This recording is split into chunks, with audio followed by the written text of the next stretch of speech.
All right, guys. So let's start with the class. So this is a brief recap of what we have seen. So this is Freud games. So some of you may have already been through the classes.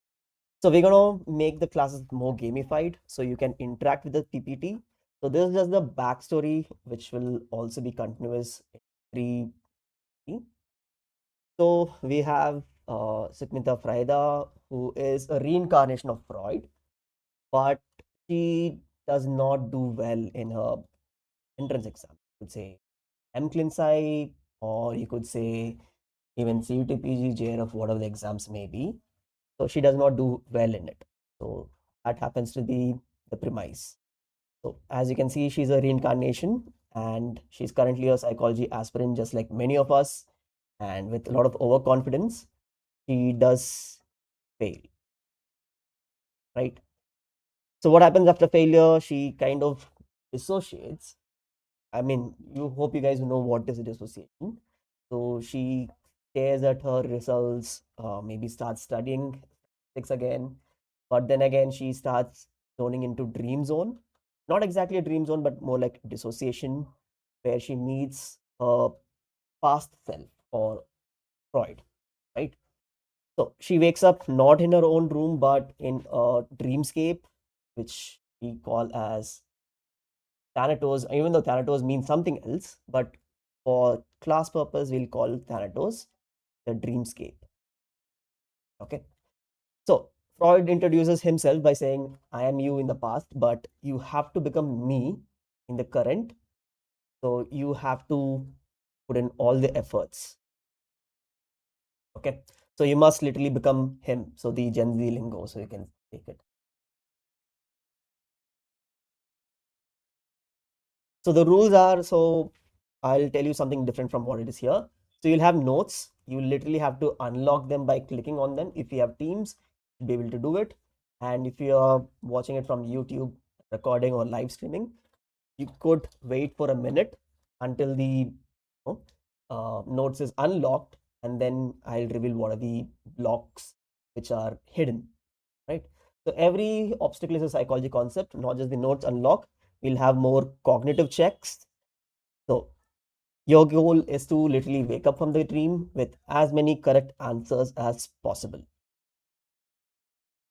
So skip this. We're going to start with the class.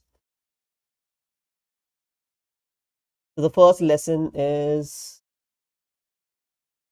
goals of psychology. All right. So you have 1 minute. So the premise is he wakes up under the ice, representing the unconscious, the iceberg.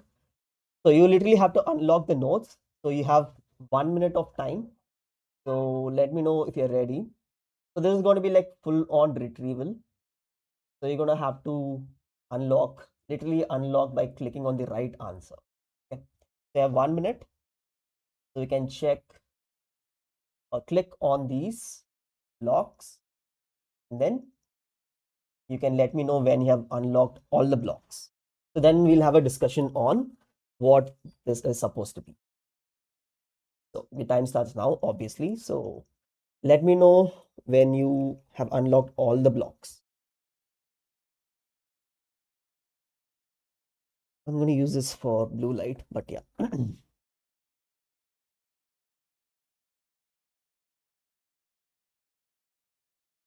Also, can everyone interact with the slides?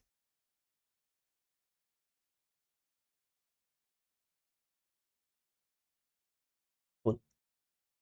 So if you guys are done, let me know in the chat. It should not take more than 30 seconds for this one.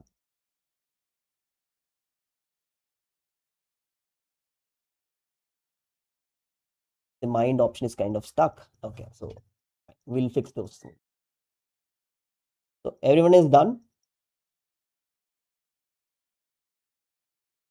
Nice. So we all know what is psychology. So it is a scientific study of behavior and also mental processes. So it is not just physical process, also mental, right? So that is what we have as either covert or overt. So mental is usually covert and behavior is what is overt. So outward things are what we call as overt, So anything that is observable, like talking, facial expressions and stuff. So mental processes are all covert. So it is activity of our minds and not brain. Minds one did work. Maybe there must have been a network issue on the user side. So it is not brains because brain is not mind. Okay, so we'll see why. So there's going to be theories on what psychology should study and why brain is maybe one of the things and definitely not the entire phenomenon of mind. Right? So psychology uses the scientific method. So we'll also be looking at 4 ways of knowing in the upcoming leads. So when we talk about psychology as well as how to make it scientific or why is it scientific, right? So we study these behaviors obviously and mental processes, and we study it in a objective way so that it is not very subjective, right? So that is the whole premise of psychology. So with this, our main character is able to reach the surface and is back at it again. So this is the second slide you gonna work on with. Above the ice, Freud is busy breaking the ice. You guys are playing as Freud, and you guys are helping Miss Frida get to the surface. So this is our first episode. So we're gonna call it ice breaking because of obvious reasons. You're not taking notes. I hope notes is not about the storyline. But anyway, we have way more. So we'll also have the recording on YouTube, so you can check that out too, right? So the next slide is goals of psychology. So same, you guys have 1 minute. Yeah, it's okay. So we'll restream this as in we're streaming this and we'll upload on YouTube, no issues. So you guys have 1 minute and you can unlock the slides. So let me know when it is done. After 1 minute, I'll continue explanations.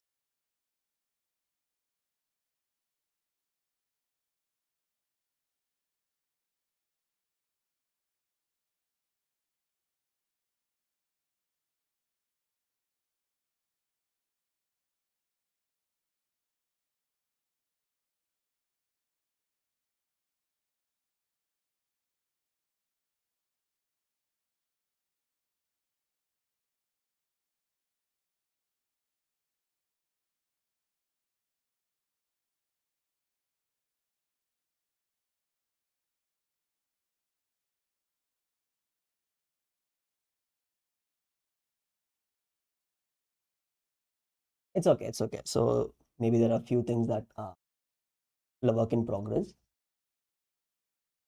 I hope people are done. Okay, nice. Cool.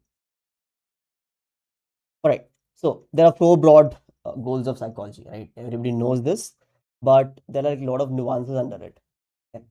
So predominantly, the first goal is describing what is a psychological phenomenon. So we first aim to describe what it is that we are studying. So whatever the phenomenon may be. So for example, what is a thought? So what is a behavior? So we want to know how to describe it so that we can study it. So this includes operationally defining something or defining what it is not and what it is and what is it co-occurring with and stuff. So still the co-occurring still part is not related to prediction. Okay, so which will come much later. So description, hope it's clear. So it involves observing something and describing it in detail. So other correlates, antecedents. Okay, so whatever it happens, where it happens, to whom, maybe with what frequency, with what intensity and stuff, right? So then we have second goal, which is, oh my God, sorry about this. Go back. The second goal, which is explanation. Okay. So you do not just understand the antecedents if you talk in terms of ABC analysis, right? Antecedent, behavior, and consequence. You're trying to explain why is this behavior happening? Okay. So you can explain it through a set of theories. So it is not just fact. Fact would mean a theory that has become proven, but theory is more like a set of explanations that you have, which may explain most of this phenomenon. Okay. So it still may not be a factual information. So we're trying to explain the behavior using a lot of theories, which are explanations and assumptions. So theory is different from hypothesis. Okay. So how do you differentiate theory and hypothesis? You can put in the chat, or if you want, you could even raise your hand and answer. So we are talking about theories, and it is related to the second goal of psychology, which is explanation. So how is it different from hypothesis that we very frequently hear? Are they the same? Are theory and hypothesis the same?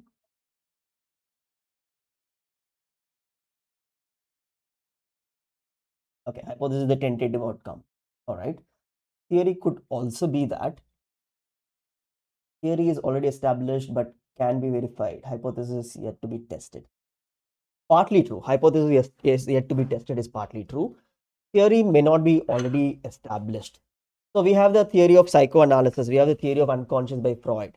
So does it mean it is established or proven to be true? So does it mean Freud's theory of dream, where he said, you know, very absurd things like building is penis, or climbing a building means you are, think of intercourse or things. Is it proven? It's still a theory, right? So theory is not yet established, but it is more extensive, a more interconnected set of hypotheses. But hypothesis is something that is framed in such a way which can be objectively tested. Okay. So hypothesis is a very specific tentative solution that can be tested. So theory is not fact. So theory is still a set of explanations, assumptions, but it is considered an interconnected set of hypotheses. Okay. So we explain it by getting a lot of assumptions and trying to interconnect it and frame it as a theory, which may or may not be true. So now our uh, next goal would be to predict whether it's true or not, and whether we can, extrapolate to predicting real world behaviors or not. So that is where factual testing comes into play, which is kind of empiricism. We'll talk about it in the upcoming slides. So the next one is prediction. So it involves attempt to estimate future events. So based on whatever we have described, based on whatever we have attempted to explain, can we actually use it to predict something? If we are able to, then the theory moves towards more factual information or proven information. Okay. All right. So something is missing uh,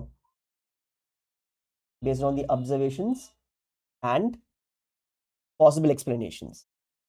All right. So let's keep it at that.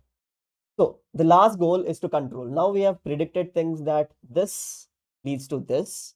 So for example, if you talk about dreaming, why do we dream?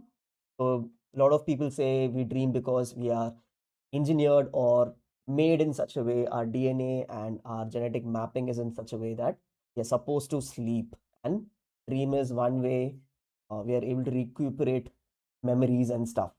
We are supposed to dream. So another set of people say it has some sort of a value, right? So if we are able to dream, so we are able to function better. It's a problem solving method. Or why do we even sleep? So there are a lot of predictions. So for each theory, we could predict to some extent. But then again, if we are using it to intervene, that becomes control, right? So control usually goes from undesirable to a desirable action. So most of our experiments, so try to test how can we overcome a disorder, or how can we treat a distressful state, right? So that is why we try to exercise control. So this is for goals of psychology. And From here, Frida is able to barely make it alive, and the next goals is to literally cross a whole lake which is frozen, and you guys have 1 minute per slide. So the next slide is about what is the subject matter of psychology, and you guys have 1 minute to unlock the slides. So just let me know if there are any such blocks which you cannot unlock. We'll fix it later. So after you're done, let me know, hit a thumbs up or put in the chat. So we should be able to discuss after this.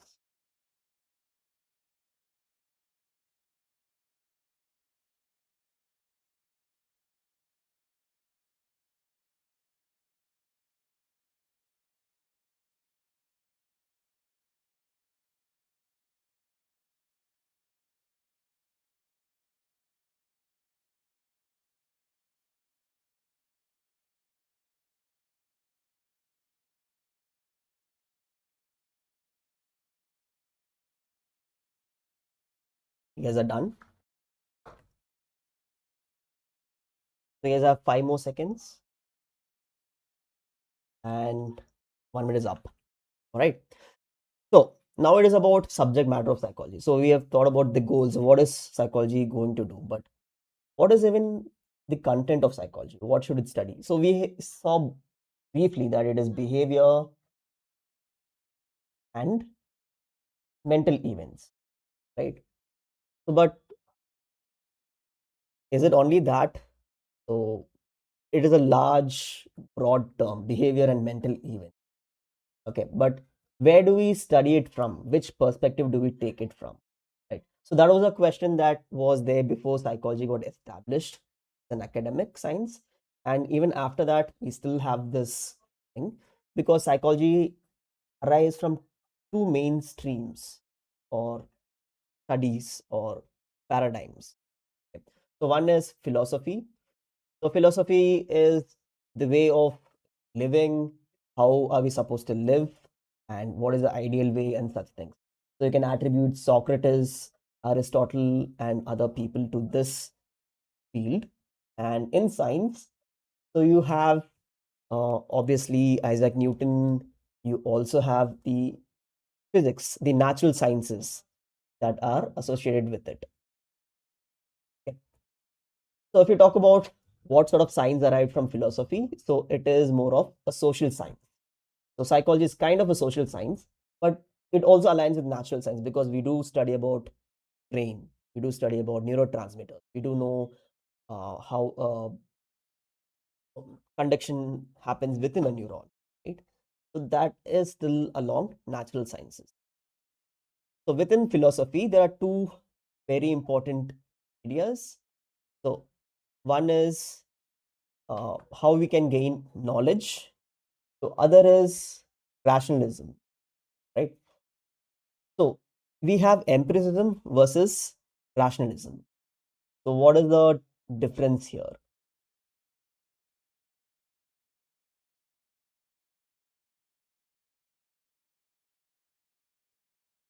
So we have empiricism, which is one idea within philosophy. We also have rationalism. So what do you think is the difference?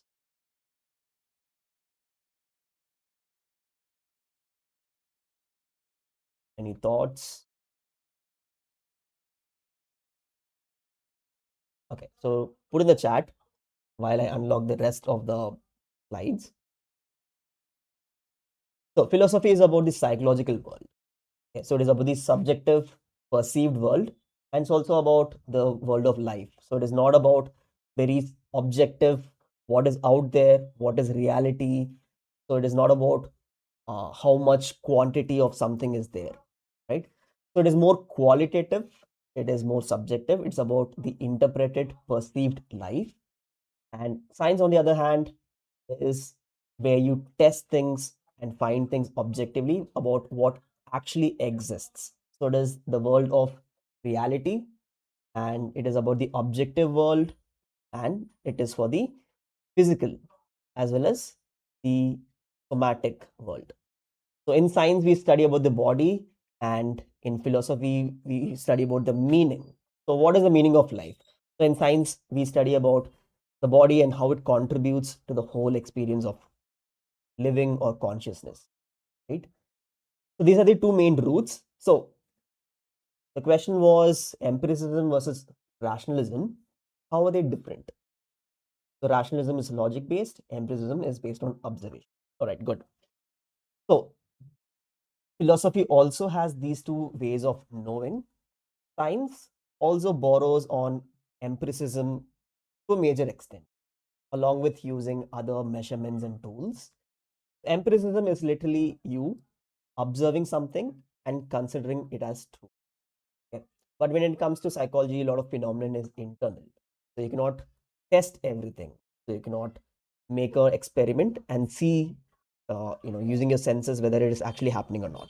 So you use logic based on my previous experiences. I can come to the conclusion that if I drop any object, it will fall to the ground. If you're testing something like gravity, right?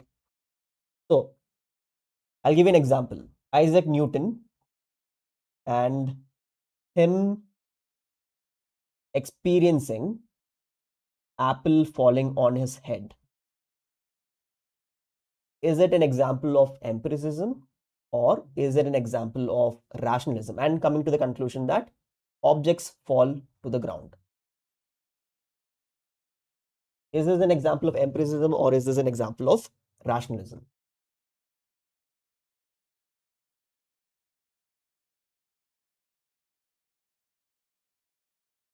Okay. So you guys should listen carefully to what I said.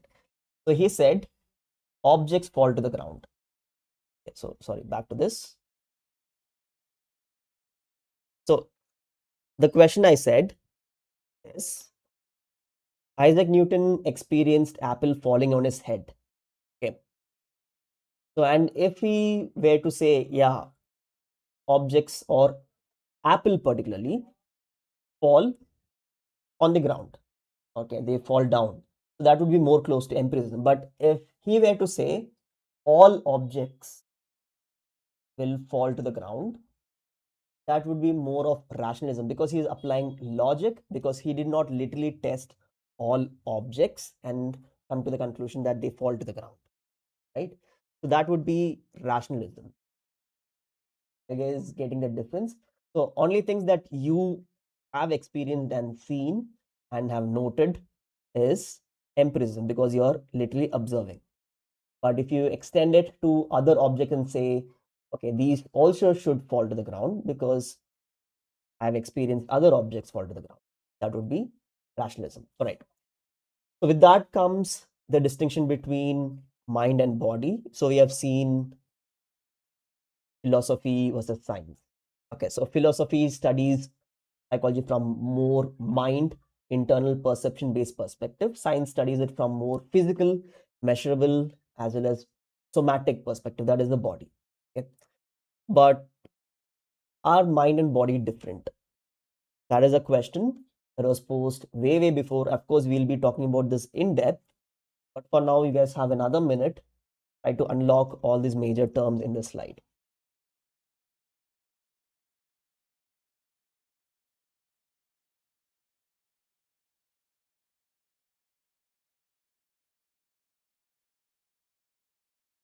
So when you're done, just let me know.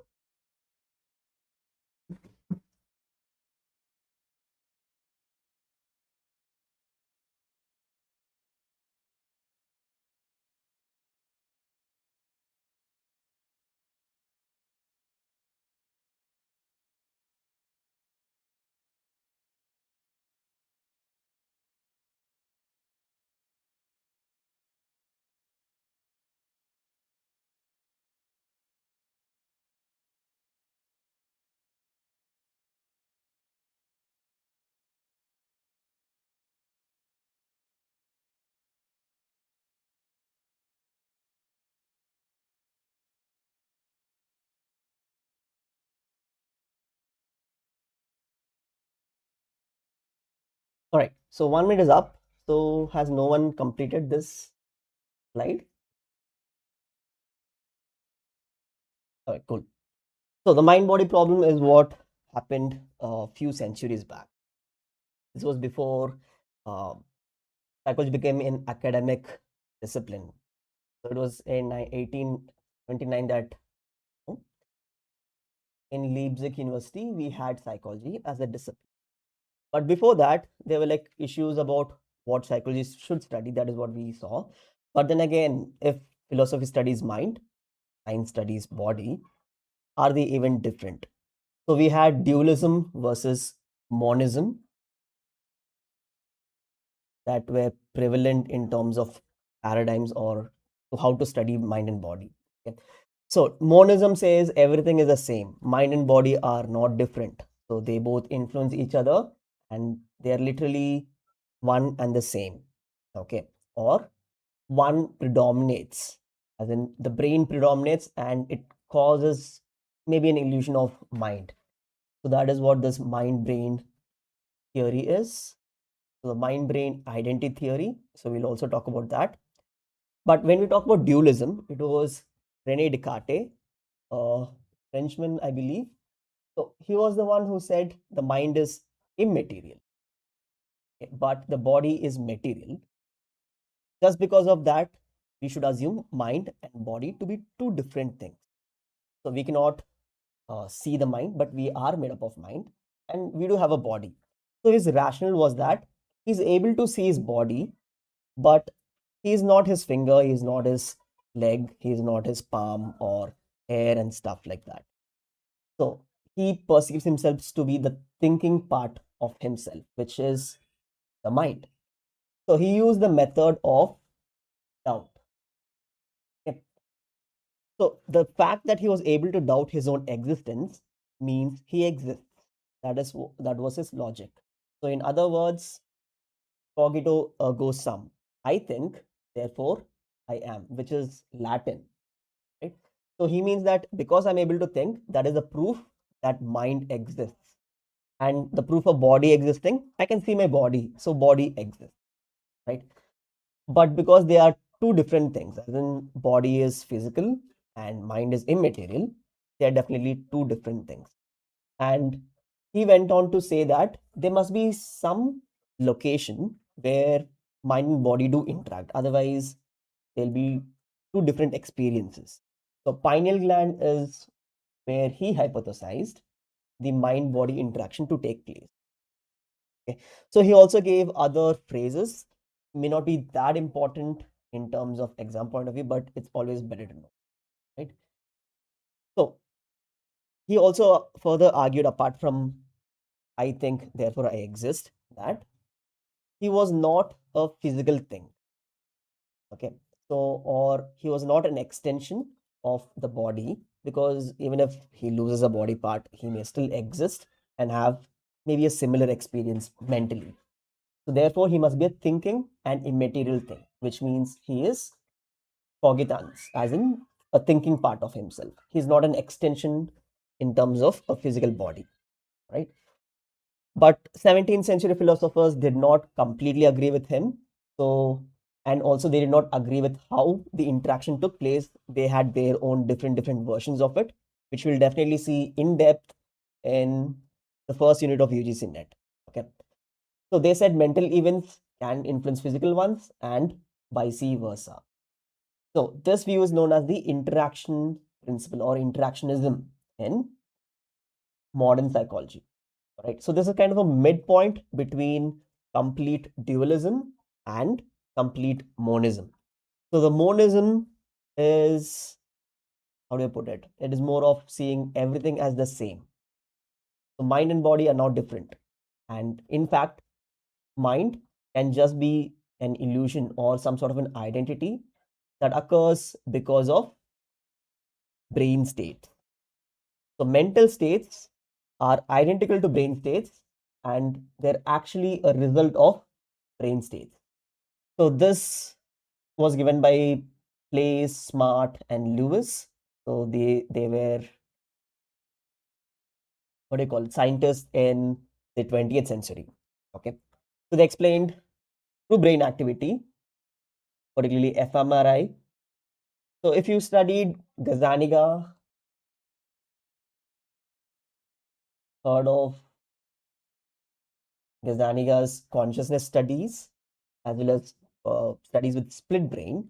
So you must be able to find that when a person's brain is literally split because the corpus callosum is cut off, the person has some discontinuity in their conscious experience.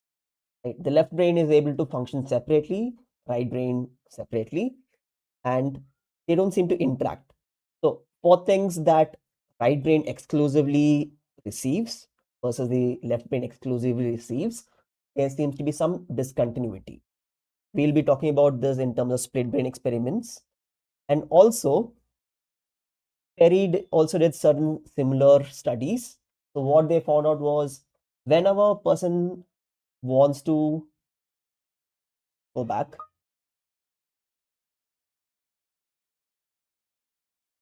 what have you written after G? Gazaniga, that is the author's name. Gazzaniga, right? So also Sperry. Sperry is also another neuroscientist, you could say. So they studied consciousness and its substrate. Okay. So what Sperry found out was literally that. So when a person decides to move their hand, even before the verbal recognition that they have decided, the premotor cortex has already started firing, meaning brain already kind of has decided it. The conscious experience of them deciding comes much later. So that was one controversial finding, and there are still a lot of explanations as to why it happens, but there is no definitive conclusion of what happens first, consciousness or the brain activity, right? So in sum, the mind brain identity theory argues that mental states are nothing beyond the brain states. They are literally a result of the brain state. But still, it remains as a theory, right? So any doubts or questions in this before we move forward? Thoughts, questions? So important things to note here are Cartesian dualism, what Rene Descartes said, and 17th century philosophers saying interactionism works better, both influence each other, and the more monistic approaches like mind brain identity theory. So if you want to know where these are from, this is from the book by Philip Banyard, and it's called Essential Psychology. Anyway, so now we move on to what are the major subjects in psychology now that we have seen the mind body problem. So currently, what are the major subjects in psychology? So you have 1 more minute to unlock this slide and let me know when you have completely unlocked this particular slide.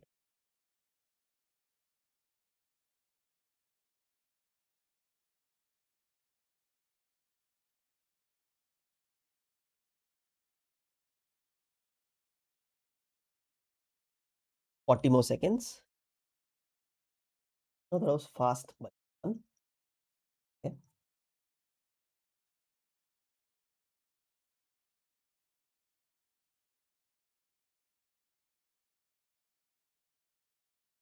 All right. So we're not going to spend 1 whole minute, just 40 seconds. So currently we have major subjects in psychology that have evolved as a result of whatever these people have been doing earlier. So struggling between science versus philosophy, and what is a subject of science, or what should psychology study.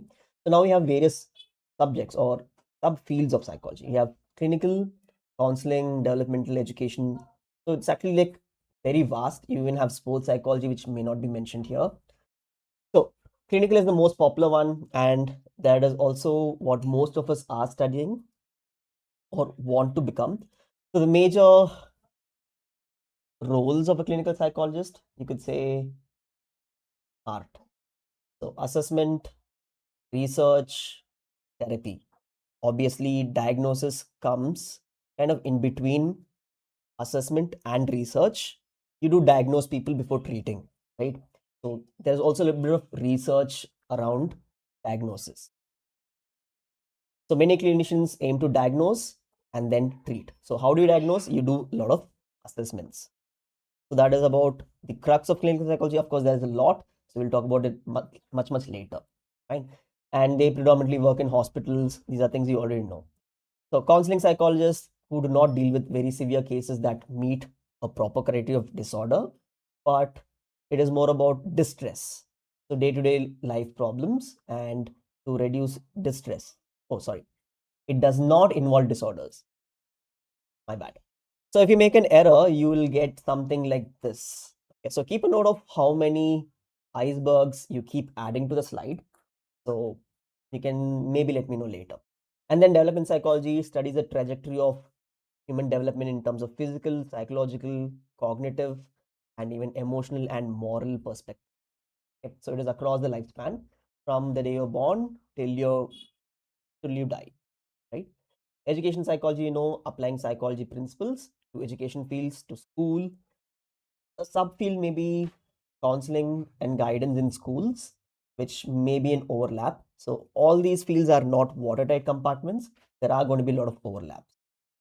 The experimental psychology is predominantly with cognitive perspectives like perception, learning, and motivation, and to study them in experimental paradigms.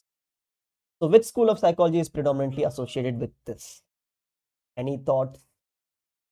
So, when we talk about experimental psychology, there is a particular father of experimental psychology, and there's also a school that is attributed to experimental psychology. Definitely, we'll be talking about this in detail, but for now, a spin off question. Structuralism is associated with experimental psychology, yes, and Wilhelm Wundt is the father of experimental psychology, of course. So there are also other people involved like Peschner and Weber, who also participated in a lot of psychophysics. Yep. So those would be the subject areas in experimental psychology. And then we have cognitive psychology, which moves beyond what is studied in perception and learning.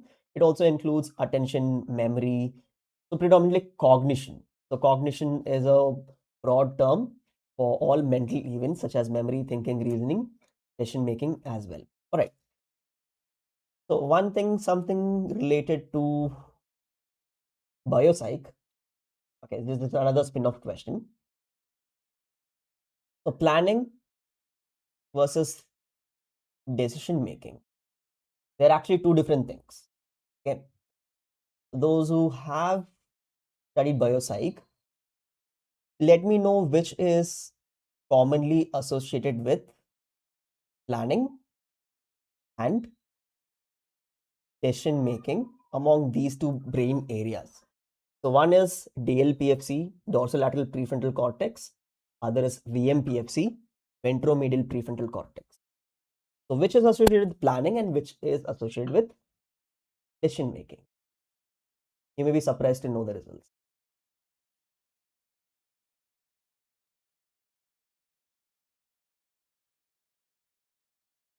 I'll give you maybe 10 seconds to answer this. Planning versus decision making.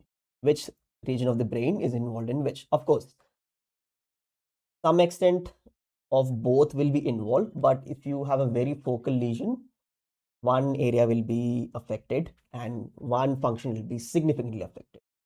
Okay, yeah. So as people said, DLPFC is involved in planning, which is more of a cold cognition. So you structure things in a sequence. If you do something like Tower of Hanoi, Tower of London, or in other words, which is a different one, obviously.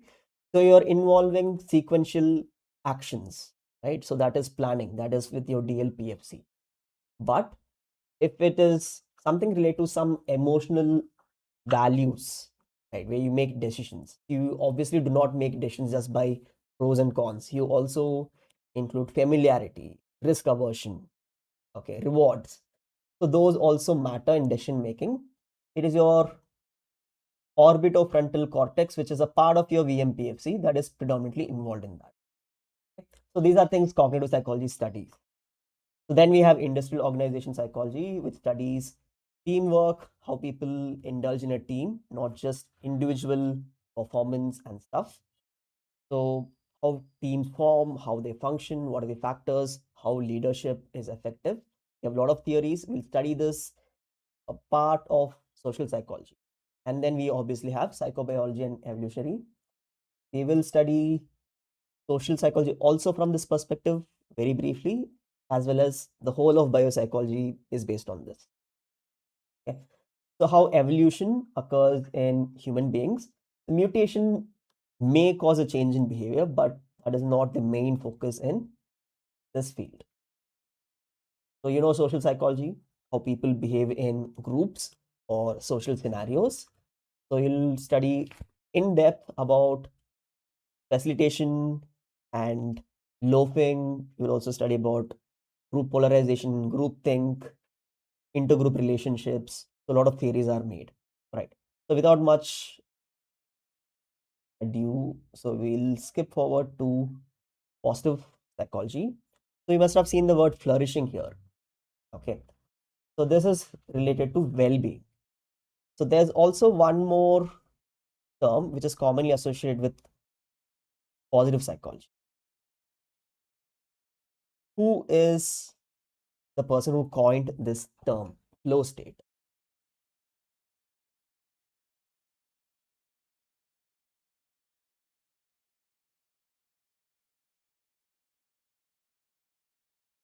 Any thoughts? Let me phrase another question while we're at it. Values in action is a particular tool, assessment tool, which was framed to study 24 different values. Who gave it? So flow is Csikszentmihalyi, okay, and values in action is by Seligman. Good. All right. So they study about 24 different values. So there are like so many other things that are also present within positive psychology. We'll also study this in the unit 7 of UGC-NET. All right. Moving forward, any thoughts, questions so far? So now we have a major challenge based on whatever you have seen so far. Doubts, questions before we go into that?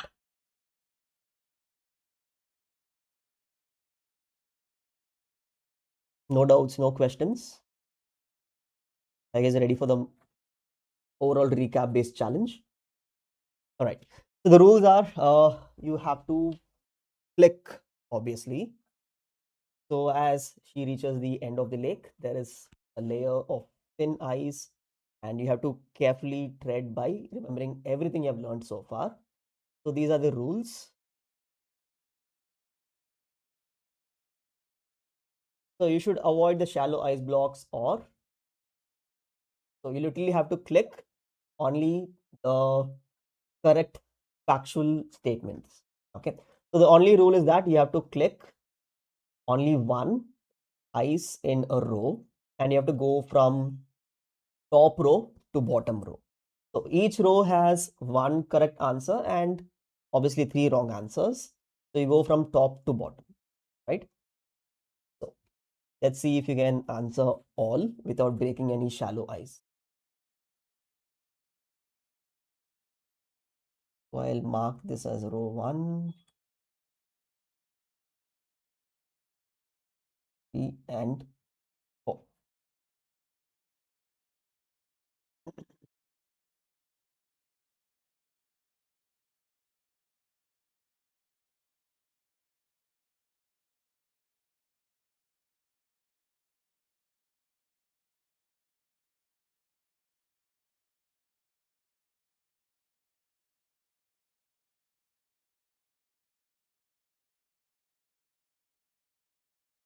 So just hit a thumbs up if you're done. You again have 1 minute of time. But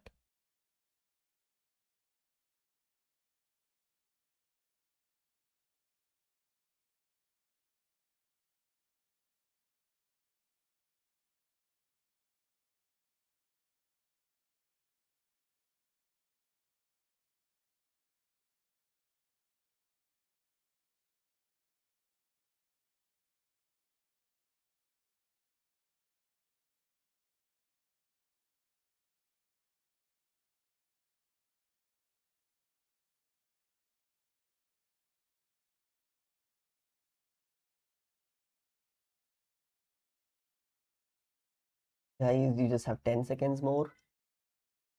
All right, done. All right. So I'll show you the obvious wrong answers. So psychology does not have four core goals. It is just, sorry, does not have five goals. My bad. It just has four goals. Okay. The goal of control focuses on changing undesirable behavior into desirable, which is correct. That means other things may be wrong. Prediction involves reconstructing a person's subjective meaning. That is not what prediction is. Description focus on laboratory experiment. That's it. Not necessarily, or not at all. So this would be the correct answer. Okay. So psychology has roots in philosophy and science, which is true. So psychology emerged exclusively from biology contradicts this, so it is not true. Empiricism holds knowledge is gained only through logic. No, it is through observation. So philosophy solely focuses on objective physical world. No, it is the subjective psychological world. Right. So hope you guys are getting the wrong answers. So Cartesian dualism states mind and body are not the same. They are two different things. So this is wrong. Descartes argued that pineal gland was a seat of mind-body interaction. Yes. All right. So a spin-off question while we're at it. So what else does pineal gland secrete? I mean, in terms of contemporary psychology, what do we know that about pineal gland, which secretes a particular type of hormone? Yes, melatonin, right? So it secretes melatonin so as to help you go to sleep. So when blue light conditions are lesser, obviously your brain pineal gland secretes melatonin, particularly in relation to blue and red light ratios. Okay. So that is why you are supposed to avoid a screen or change blue light on your phone or something so that you have more melatonin production. Anyway, so mind brain identity theory claims mental states are they are dependent. So it's wrong. Interactionism states only physical. Not quite. It's both vice versa. So this is about what we are going to learn next. The experiments cannot determine cause of behavior. False. Experiments are, if it is true experiment, they can determine cause of behavior. Correlation proves one causes another. False. It is just co-occurrence. It is not causation. Right?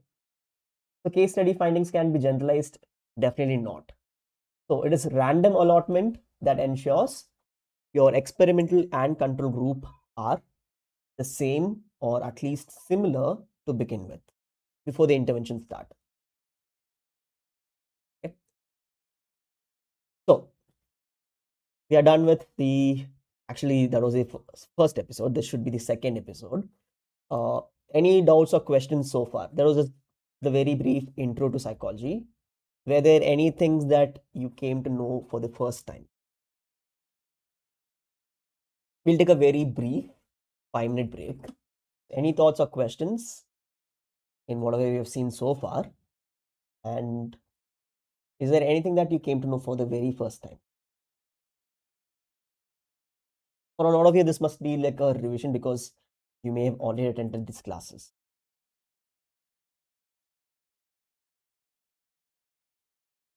Anything at all? Because I cannot see you guys, you can put in the chat